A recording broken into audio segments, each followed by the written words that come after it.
Memory palace உண்மைகளையும் எண்களையும் அப்புறம் மற்ற விஷயத்தையும், அதாவது ஷாப்பிங் லிஸ்டும் ஞாபகம் வச்சுக்க யூஸ் ஆகுற ஒரு டெக்னிக். இது பழங்காலத்துல இருந்தே பழக்கத்துல இருந்திருக்கு. இத மெத்தட் ஆஃப் ஃப்ளோசி அப்படின்னு சொல்லுவாங்க. மெமரி சாம்பியன் மோவின் வலோனியஸ் இந்த முறையை பயன்படுத்தி தான் 30 நிமிஷத்துல 5040 பைனரி டிஜிட்ஸோட ஆர்டரும் ஒரு முழு சீட்டுக்கட்டுல இருக்க 52 கார்ட்ஸ் ஆர்டரை வெறும் 33 செகண்ட்ஸ்லயும் கரெக்டா ஞாபகம் வச்சிருந்தாராம். இது எப்படி ஒர்க் ஆகுதுன்னு இங்க பாப்போம். உங்க கண்ணை மூடிக்கிட்டு உங்களுக்கு பழக்கமான இடத்த, அதாவது உங்க வீடு, ஸ்கூல் இல்லைன்னா ஆபீஸ கற்பனை பண்ணிக்கோங்க. அப்புறம் நீங்க ஞாபகம் வச்சுக்கணும் அப்படின்னு நினைக்கிற விஷயத்தோட மென்டல் இமேஜ் அங்கங்க ஆட் பண்ணுங்க. நிறைய விஷயத்த ஞாபகம் வச்சுக்க நீங்க வேற வேற ரூம் பயன்படுத்தலாம். நீங்க அதே குறிப்பிட்ட பாதையில அந்த இடத்துல எப்படி நடந்து போவீங்க அப்படின்னு கற்பனை செஞ்சு பார்க்கலாம். அப்படி நீங்க நடந்து போகும்போது ஞாபகம் பண்ண வேண்டிய விஷயத்த ஒரு குறிப்பிட்ட இடத்துல வச்சிடுங்க. பொதுவா நீங்க வேடிக்கையாவும் இல்லைன்னா கிரேசியாவும் ஞாபகம் வச்சுக்கிறது தான் பெர்ஃபெக்ட் மெத்தட். இது திரும்ப ஞாபகப்படுத்தவும் ஹெல்ப்ஃபுல்லா இருக்கும். நம்ம ஞாபகம் பண்ண வேண்டிய எல்லா விஷயத்தையும் ஒவ்வொரு இடத்துல வச்சுட்டோம்னா நம்ம மெமரி பேலஸ் முடிஞ்சதுன்னு அர்த்தம்.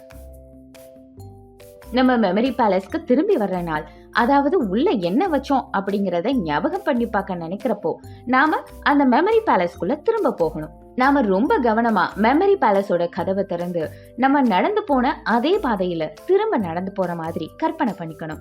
நம்ம ஞாபகம் பண்ண வேண்டிய விஷயத்த முன்னாடி வச்சு அந்த குறிப்பிட்ட இடத்துக்கு பக்கமே போனதும் நம்ம மனசுல அந்த விஷயத்தோட ஞாபகம் வரும். ஒரு பேன்கேக் செய்யறதுக்கு தேவையான 7 பொருட்களை எப்படி ஞாபகம் வச்சுக்கலாம் அப்படின்னு பாப்போம். 1. நீங்க கதவை திறந்ததும் ஷூஸ்க்கு பக்கத்துல ஒரு கப்பு முழுசா மைதா மாவு இருக்கு. 2. நீங்க பெட்ரூம்குள்ள போங்க, அங்க உங்க பெட்ல ஒரு டீஸ்பூன் ஃபுல்லா பேக்கிங் பவுடர் தூங்கிட்டு இருக்கு. 3. ஹால்ல ஒரு பெரிய முட்டை உட்கார்ந்து டிவி பார்த்துட்டு இருக்கு. 4. டிவிக்கு மேல ஒரு கப்ல பால் இருக்கு. 5. கிச்சனுக்கு போனதும் 6 டீஸ்பூன்ஸ் ஒரு வெஜிடபிள் ஆயில் பாட்டில சுத்தி டான்ஸ் ஆடிட்டு இருக்கு. 6. உங்க வீட்டை விட்டு வெளியே தோட்டத்துக்கு போறீங்க, அங்க முழுசா கரும்பு விளைஞ்சிருக்கு, அதுக்கு நடுவுல ஒரு டீஸ்பூன் தோட்டக்கார மாதிரி ட்ரெஸ் பண்ணிட்டு இருக்கு. 7. திரும்ப வீட்டுக்கு போய் பாத்ரூமை செக் பண்ணா பாதி டீஸ்பூன் உப்பும் இருக்கு. இப்ப நீங்க முயற்சி பண்ணுங்க. உங்க கண்ணை மூடிக்கங்க. உங்களுக்கு பழக்கமான, அதாவது உங்க வீட்டை கற்பனை பண்ணிக்கோங்க. இப்போ நம்ம மெதுவா 7 நம்பர் சொல்ல போறோம்.